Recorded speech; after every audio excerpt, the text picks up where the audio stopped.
Stefanie Kramer. I'm the regional wildlife biologist with BIA. And okay, so yeah, that was a perfect lead up.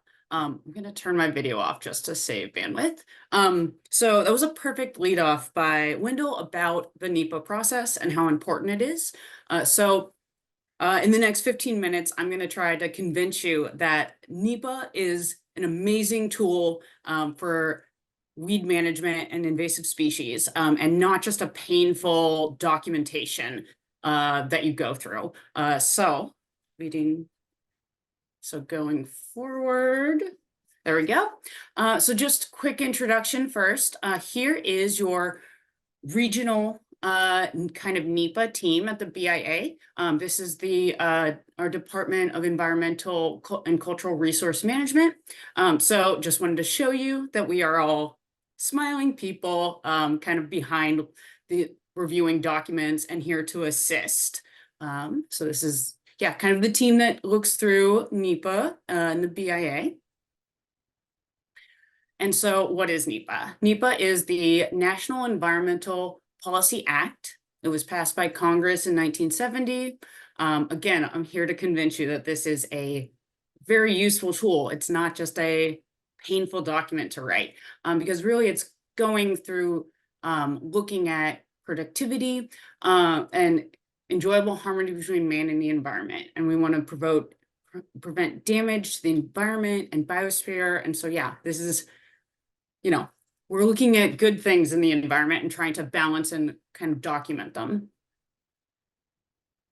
So is NEPA required in an action? So the first thing is it a federal action? So if the BIA or other federal agency is initiating funding or approving the project, that's going to be the first yes in this little diagram.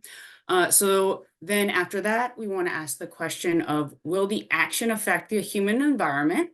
And then moving forward, is the action exempt from NEPA? And that's a yes or no. And so most likely you're going to kind of end up at that NEPA documentation. And just because that last question was about the exemptions, here they are, and you can see they're pretty rare. Most likely your project is going to be in NEPA if it's a federal action being funded, approved, or anything by the BIA or other federal agency. And yeah, as Wendell said, NEPA can be great for opening up federal money because BIA or other federal agencies are not able to fund without this NEPA documentation. So is NEPA required for your invasive species management project? So we go through, again, is this a federal action? Is BIA or another federal agency initiating the funding or approving? If yes, NEPA will be needed, and also the Endangered Species Act, Natural Historical Preservation Act, and other federal laws are going to apply as well. So the best way is to kind of work with your BIA staff. We might be involved if it's kind of a tricky situation in the beginning, if there's any questions. But yeah, the BIA staff is going to really help give advice on the best way forward for your specific project. And yeah, again, I'm happy that Wendell said that it was a positive experience working through that process with the BIA staff. So great plug there. So yeah, but that's not all. That's not the only way that invasive species works, has a connection to NEPA. So specifically, we were talking about your invasive plant management, but actually NEPA is involved in a lot of invasive species management and can be a very powerful tool. So this is the NEPA compliance. These are extraordinary circumstances and kind of all the different things that that are looked at in NEPA. And if you see the very last one highlighted there, we want to look at will any project that's going through NEPA contribute to the spread of noxious weeds or non-invasive species. So this is any project, not just invasive species, that NEPA is going to look at and document and go through this process of looking at invasive species and not wanting to spread them.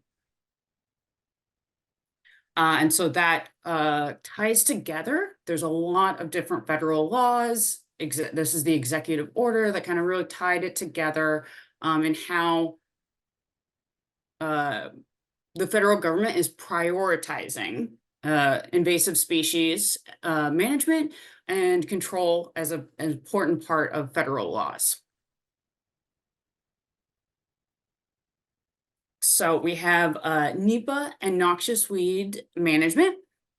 So for your invasive species management in NEPA, this is kind of some of the guidelines you want to do is we're going to rely on the federal noxious weed list that is provided by APHIS. And so that I've got the website there. And that's just the minimum, which everyone here wants to go above the minimum at looking at all the noxious weeds that might be spread in a project.